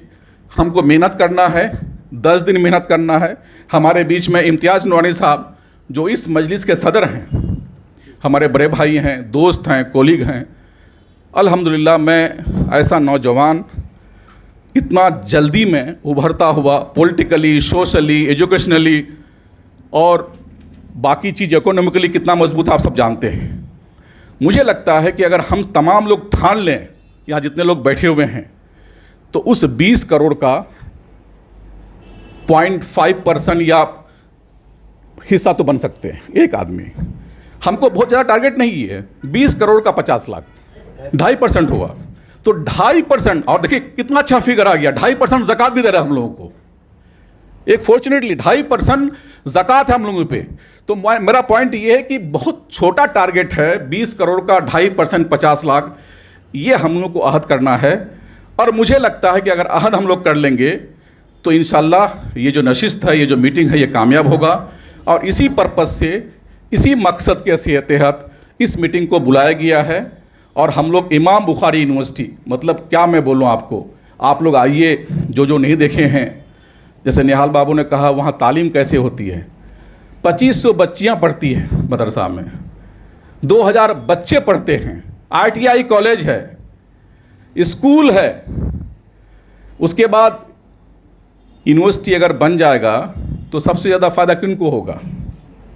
मुझे लगता है कि जितने लोग यहाँ बैठे हुए हैं, आपके कोई बच्चे वहाँ पढ़ने नहीं जाएगा। सब दिल्ली वाले हैं, सब मेट्रोपॉलिटन सिटी वाले हैं, सबके बच्चे ही पढ़ेंगे। लेकिन वो अगर हमको उस इलाके के लिए कुछ पे बैक करना है, अगर हम सचमुच में अपने इलाके से मोहब्बत करते हैं, अपनी मिट्टी से मोहब्बत करते हैं, अगर पे बैक करना है, तो हमें एक मकतब चलाने के लिए, एक स्कूल खोलने के लिए कितने दिक्कतें, दुश्वारियाँ आती हैं। लेकिन एक यूनिवर्सिटी का अपॉर्चुनिटी है। मैंने कहा कि सिर्फ 8 महीना बाकी है। अगर 8 महीना में जो गाइडलाइन है उसके हिसाब से यूनिवर्सिटी को नहीं बनाया गया तो हम इस अपॉर्चुनिटी को खो देंगे। और मतियूर रहमान साहब जितनी मेहनत कर रहे हैं, 4 घंटा 3 घंटा नहीं सोते हैं। मैं इनको कभी फ़ोन करता हूँ तो 5 बजे सुबह एयरपोर्ट पे मिलते हैं। कभी फ़ोन करता हूँ 12 बजे 2 बजे तो फ़ोन उठा लेते हैं, तो सोते कब हैं? जुनून, एक मजनू के तहत, मजनू के तरह ये भी काम कर रहे हैं। हम लोग को इनका साथ देना चाहिए, इस इदारे को बचाना चाहिए, इनका ताउन करना चाहिए। जुनैद हारिस साहब रहने वाले गाज़ीपुर के हैं, जामिया में प्रोफेसर हैं, इनको क्या पड़ा किशनगंज के लिए, सीमांचल के लिए, बेपनाह मोहब्बत करते हैं। हम लोग उतना किशनगंज नहीं गए होंगे लास्ट 3-4 साल में जितना फ्रीक्वेंट ये विजिटर है किशनगंज के, क्योंकि मोहब्बत करते हैं इदारे से, मतीउर रहमान साहब से। हमको मोहब्बत पैदा करना पड़ेगा, हमको एक टीम बनानी पड़ेगी। और मैं बार बार कह रहा हूँ कि जितने लोग यहाँ बैठे हुए हैं, मैं सबका नाम तो एक एक करके ले चुका हूँ, सब अपने आप में अंजुमन हैं। ये काम आसानी से हो सकता है, ये काम हम कर सकते हैं, बस थोड़ी सी इनिशिएट कर लें। और आखिर में एक बात कह कर मैं आपसे अलग हो रहा हूँ कि जुनैद हारिस साहब ने जो इशारा किया, आप हमसे नफ़रत कीजिए, मेरी खाना पीना से, मेरे चेहरे से, मेरे ओढ़ना पना से आप नफ़रत कीजिए, लेकिन जो मिशन है उससे नफ़रत मत कीजिए। मिशन को कामयाब होने दीजिए। इनफरादी तौर पे अगर किसी को किसी से भी नफ़रत है, किसी को किसी से भी दुश्मनी आप रखिए, लेकिन प्रोजेक्ट को कामयाब होने दीजिए। मुझे लगता है इसी रास्ते पर चलने से अलीगढ़ मुस्लिम यूनिवर्सिटी कामयाब रहा। अगर सीमांचल का अलीगढ़ मुस्लिम यूनिवर्सिटी बनाना है तो इमाम बुखारी यूनिवर्सिटी को साथ दीजिए। यकीनन एक दिन अलीगढ़ से बड़ा ये प्रोजेक्ट बनेगा। बहुत बहुत शुक्रिया। बहुत बहुत शुक्रिया असलम भाई, आपने सारी बातें कह दी और अल्हम्दुलिल्लाह सारी कीमती बातें यहाँ आ गई हैं। अभी आपने मंसूर साहब का जिक्र किया। दोस्तों आपको बताता चलूँ कि मंसूर भाई को हमने फ़ोन किया था किशनगंज में रहते हुए। आप यकीन जानिए मेरे फ़ोन यानी इमाम बुखारी यूनिवर्सिटी की हमने शुरुआत ही की थी बोलने के लिए। उनका जो दर्द दिखा मुझे, वाकई में जो दर्द दिखा, मैं उसको शायद शब्दों में बयान नहीं कर सकता। फिर मैंने मंसूर भाई की बात कराई मौलाना मतीउर रहमान साहब से। तो ये तो है कि आप तमाम लोगों में जज्बा है। और असलम भाई ने जो बात कही है, और हम सबको हम लोग अगर अज़्म कर लेंगे, ठान लेंगे, तो इंशाल्लाह ये बहुत छोटा सा काम है, इंशाल्लाह ईज़िली हम लोग कर लेंगे।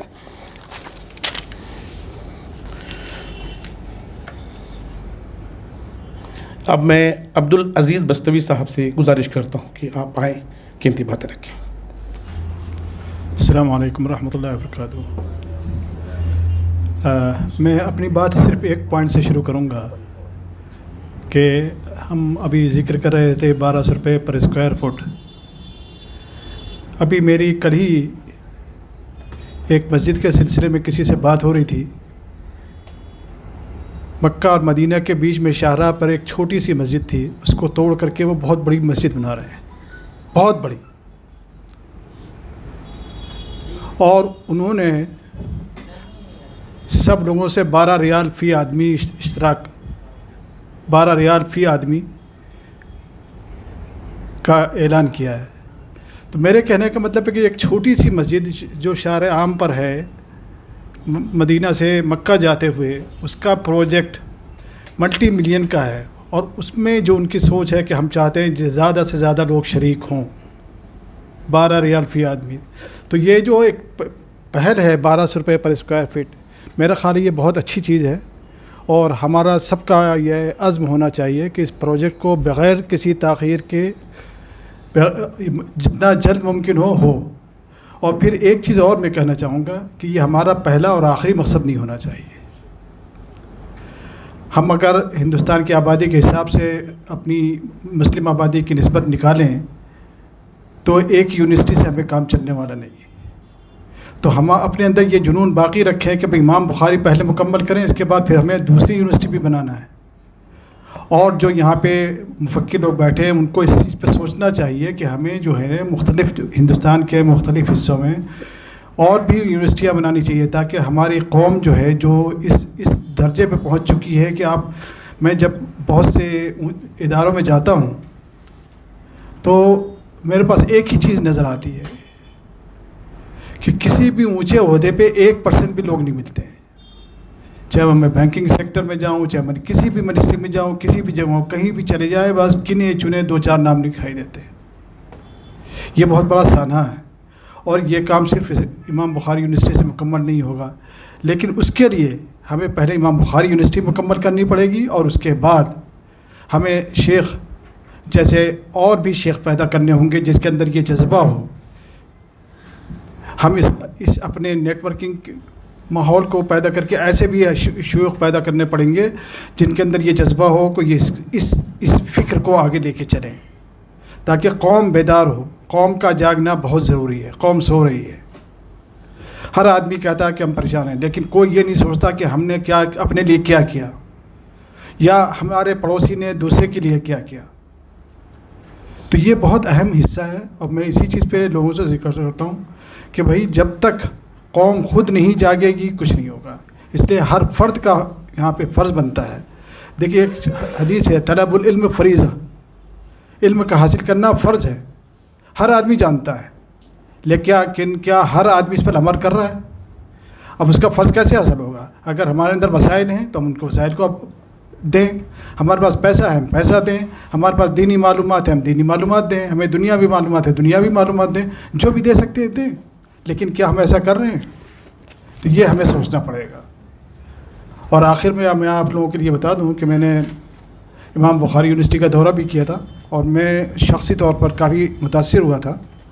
जगह, रकबा, वहाँ के तुल्ला, वहाँ के असातिज़ा, वहाँ के गर्ल्स कॉलेज और दूसरे मदारिस, तो ये जितने और मदारिस मैंने शख्सी तौर पे घूमे हैं और देखे हैं, उनके मुकाबले में काफ़ी अच्छा लगा। तो ये एक अच्छी पहल है और इसमें मैं अच्छी नहीं कहूँगा, बल्कि मैं कहूँगा ये बहुत अहम तरीन पहल है। और इस अहम तरीन पहल में हमारा फ़र्ज़ होना चाहिए, ज़िम्मेदारी नहीं, फ़र्ज़ भी होना चाहिए कि हम जितनी भी मुमकिन कोशिश हो सके हम इसमें इसका शिरकत करें। अब मैं बड़े ही एहतराम के साथ, इज़्ज़त के साथ दूरदर्शन से ताल्लुक़ रखने वाले जनाब शमीम साहब, सीनियर सहाफ़ी, आपसे गुजारिश है कि आएँ अपनी बात रखें। अस्सलाम वालेकुम। जैसे ये एक हकीकत है कि किसी भी मुआशरे या सोसाइटी की तरक्की का जो एक बेस पॉइंट है वो तालीम है। हमारे मुआशरे की तरक्की के लिए तालीम नहायत ही ज़रूरी है और इसकी जो बुनियाद है स्कूल, कॉलेज, यूनिवर्सिटीज़, ये चीज़ें हैं। मुझे इत्तफ़ाक़ हुआ, मैं किशनगंज शहर से ही ताल्लुक़ रखता हूँ। वहाँ पे एक गांव है लहरा, मैं लहरा फुलवारी से हूँ। तो इसके पहले मैं गया भी, मुलाकात हुई हज़रत से, मैं वहाँ पे गया था। तो वाकई वहाँ पे अगर आप लोग जाएँ, अक्सर लोग खैर वहीं से हैं, अगर गए भी होंगे, अगर नहीं गए हों तो आप जाके देखें कि वाकई इन्होंने क्या काम किया है वहाँ पे। जितने भी उसके इदारे हैं, ITIs हैं, मदरसे हैं, उसके बच्चों के लिए क्या इंतज़ाम किया और क्या वहाँ वाकई पढ़ाई होती है। तो आज ये जो ज़माना है हमारे अपने मुआशरे के ताल्लुक़ से, हमें इसकी ज़रूरत है। आज हमें लॉयर्स चाहिए, वकील चाहिए, हमारे अपने मुआशरे से वो बच्चे निकल के आएँ। डॉक्टर, इंजीनियर्स वो तो खैर हैं ही, अच्छे सहाफ़ी चाहिए, वकील चाहिए। तो ये और जो अगर आप देखें इससे किताबचे को, इसमें जो भी इन्होंने चीज़ें उसमें शामिल की हैं, डिसिप्लिन शामिल किए हैं, उसमें खैर ये भी इसका है नहीं, लॉ कॉलेज का नहीं है। इंशाअल्लाह वो भी इसमें शामिल होगा इसके बाद, कि उसकी बहुत ही ज़रूरत है। तो इन सब चीज़ों को देखते हुए वाकई एक ये चीज़ निकल के आती है कि हमें बिल्कुल हर हाल में ताउन करना ही करना है। आज हम यहाँ पे एक बिल्कुल फर्म विल के साथ ये इरादा करें कि जैसे भी हो इसे पाए तकमील तक हमें पहुँचाना ही पड़ेगा, तभी हम इस मिशन में कामयाब हो पाएंगे। और जो हमें पे बैक करना है तभी हम वो कर पाएंगे। तो हमें आज ये यहाँ पे बैठ के इस काम को करना पड़ेगा और हमें सोचना पड़ेगा इसके बारे में। शुक्रिया। बहुत बहुत शुक्रिया शमीम साहब। अब मैं मतलूब हसन साहब से गुजारिश करता हूँ कि आप आएँ, अपनी कीमती बात रखें। अस्सलाम वालेकुम। मेरे ख़्याल से काफ़ी वक्त हो गया, बहुत ज़्यादा वक्त नहीं लूँगा।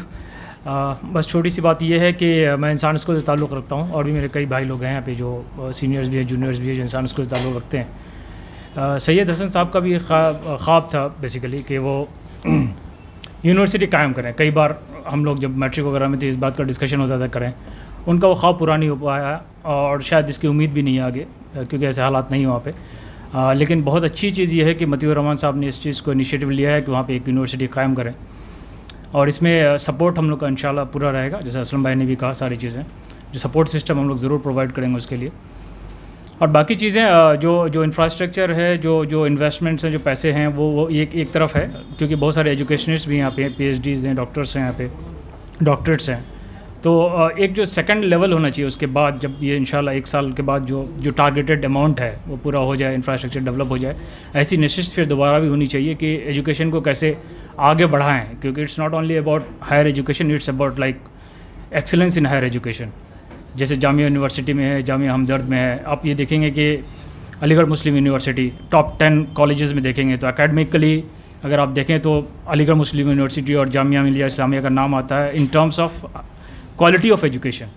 तो हम लोग एक मिशन ये भी साथ में रख सकते हैं कि नॉट ओनली इस्टेब्लिशमेंट ऑफ सब Imam Bukhari university, establishment of a very higher quality educational institution, मकसद वो होना चाहिए।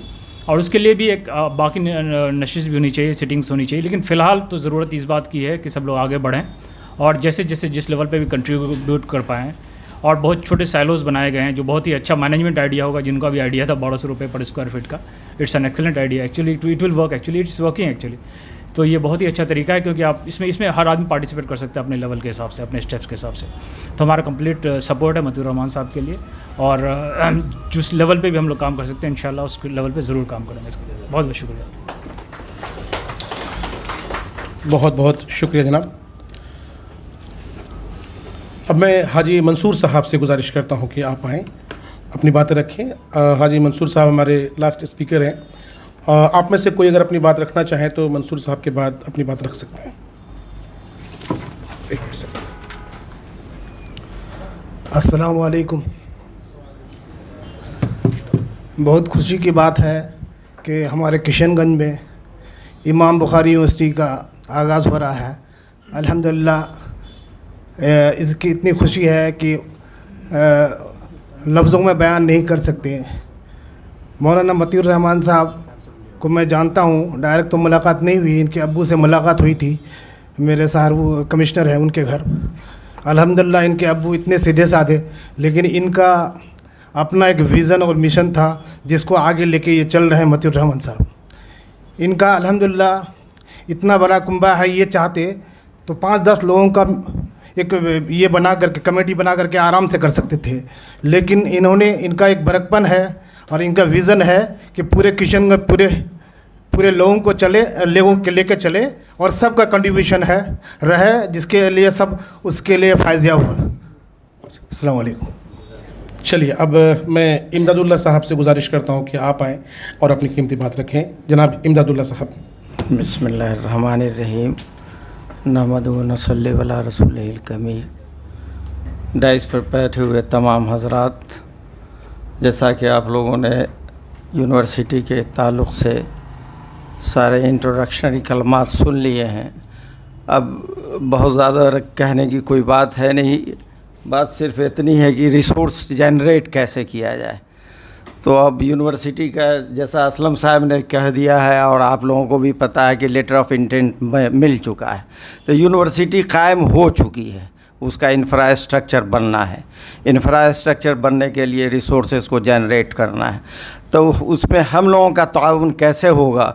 इंशाअल्लाह हम अपनी तरफ से जो हो सकेगा, असलम साहब की जो टीम बनेगी, इम्तियाज़ नूरानी साहब की टीम बनेगी, तो उसमें हम लोग अच्छे तरह से जो भी हो सकता है ताउन करेंगे। आप लोग भी ताउन करेंगे इंशाअल्लाह। आने वाला दिन मुस्तक़बिल में हम लोगों के लिए ये यूनिवर्सिटी कौम के लिए एक बहुत बड़ा एसेट होगा, और इसके लिए कोशिश करें और जितना जल्दी हो सके इसका ताउन कर रहे वक्त रहते हुए हम लोग कामयाबी अता फरमाएं। अस्सलाम वालेकुम। अब मैं आदिल साहब से गुजारिश करूँगा कि आदिल साहब आप आएँ, अपनी बात रखें।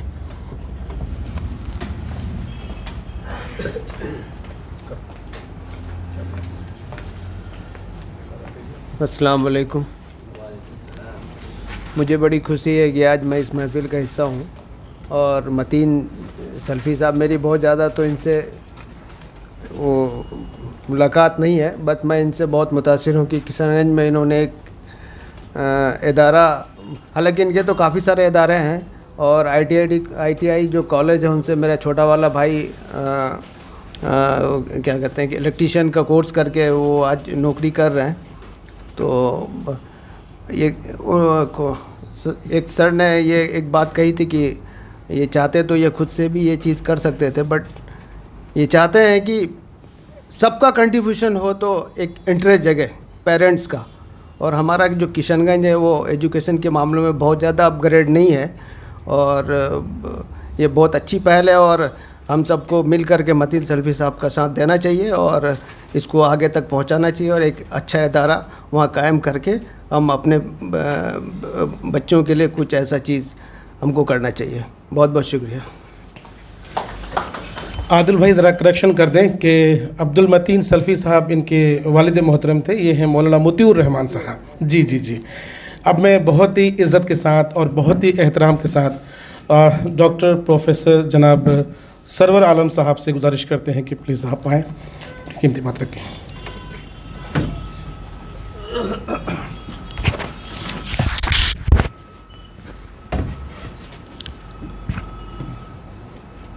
जनाब इंजीनियर असलम साहब, अब्दुल अजीज़ साहब, इम्तियाज़ साहब, जुनैद साहब, मौलाना मतीउर रहमान साहब, अस्सलाम वालेकुम। और यहाँ बैठे सारे लोग जितने भी हैं, सबसे पहले मैं आप सबको सलाम करता हूँ, अस्सलाम वालेकुम।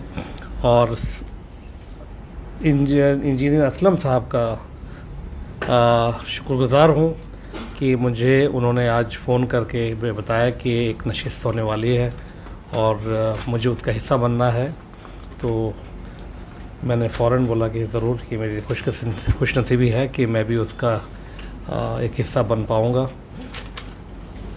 जहाँ तक कि इमाम बुखारी यूनिवर्सिटी का ताल्लुक़ है, ये बात मुझे मालूम हुआ कुछ 1-1.5 साल पहले तक, जब भी आपको लेटर ऑफ इंटेंट मिला था, उस टाइम में मुझे पता चला कि आपकी काविश का नतीजा ही निकला कि नीतीश कुमार साहब ने आपको ये लेटर ऑफ इंटेंट लेटर भिजवाया। मुझे मैं थोड़ा सा वक्त लेके कुछ साल पीछे जाना चाहूँगा। आज से कबल 30 साल पहले मेरी पहली मुलाकात आपके वालिद अब्दुल मतीन साहब से हुई थी, और वो ऐसा हुआ था कि मैं किशनगंज गया हुआ था किसी काम से। तो मेरे वालिद साहब का मेरे पास कॉल आया कि साहब आप कहाँ हो, आप मेरे चैम्बर में आओ। तो मैं नर्सिंग होम में उनके चैम्बर में गया तो देखा सामने एक साहब बैठे हुए हैं। मेरी मुलाकात नहीं थी उससे पहले। तो मेरे वालिद साहब ने मेरा उनसे इंट्रोडक्शन कराया कि ये हज़रत मौलाना मतीन साहब हैं और यहाँ पर तौहीद ट्रस्ट के चेयरमैन हैं और एक मदरसा चलाते हैं जो खगड़ा के आसपास है, और मैं चाहता हूँ कि आप जाएं इनके साथ और वो मदरसा देखें।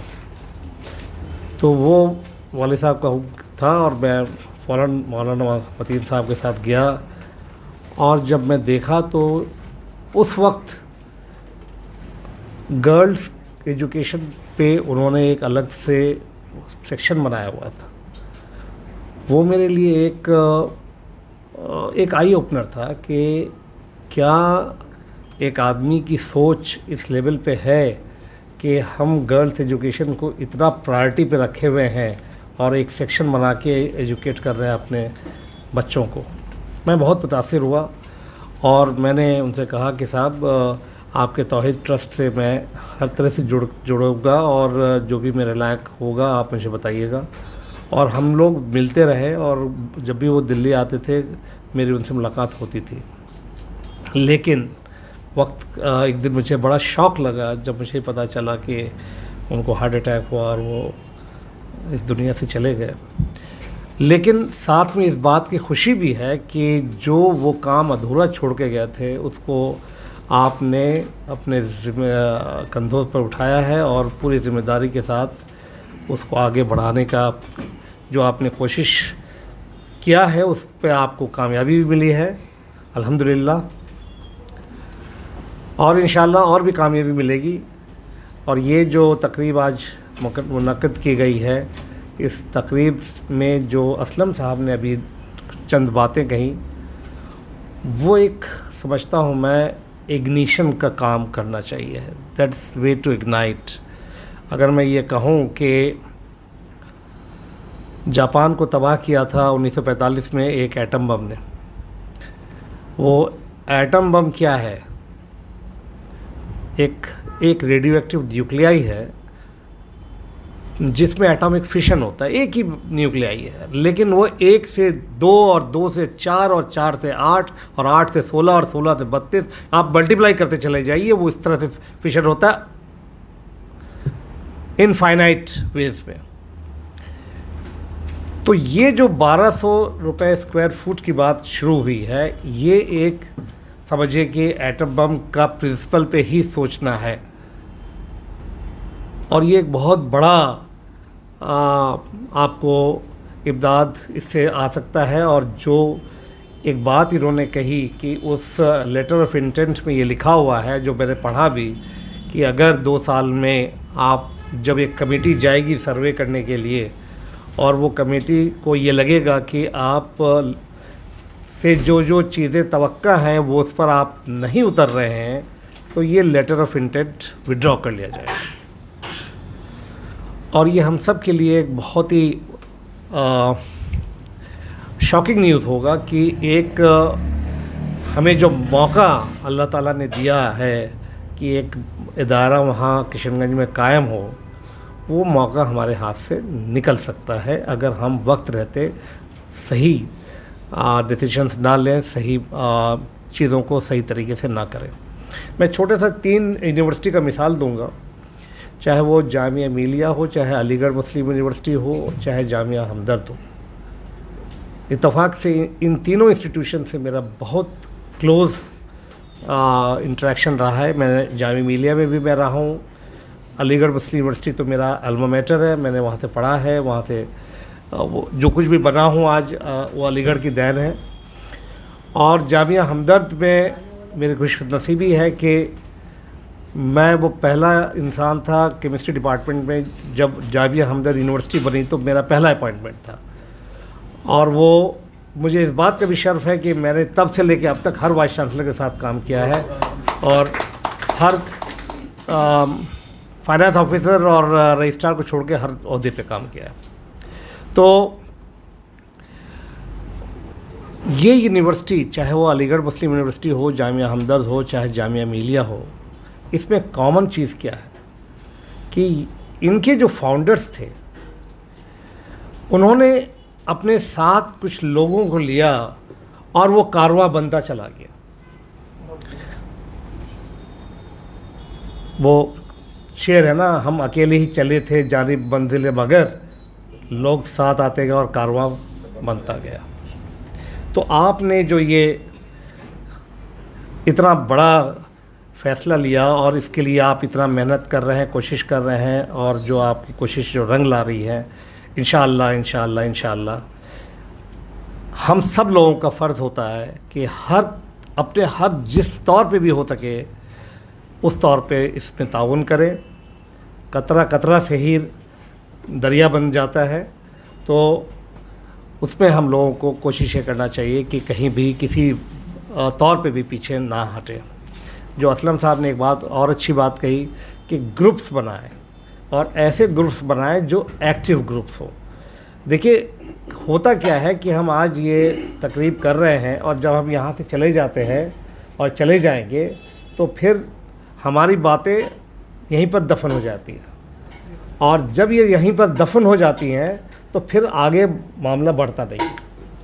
तो आज हमें ये फ़ैसला करना पड़ेगा कि नहीं, ये जो हम तकरीब में शामिल हुए हैं, अपना वक्त निकाल के यहाँ आए हैं और अपने जज्बात का इजहार कर रहे हैं, तो वो सिर्फ़ इजहार जज्बात ना हो, उसका एक मकसद हो कि वो मकसद में हम कामयाब हों।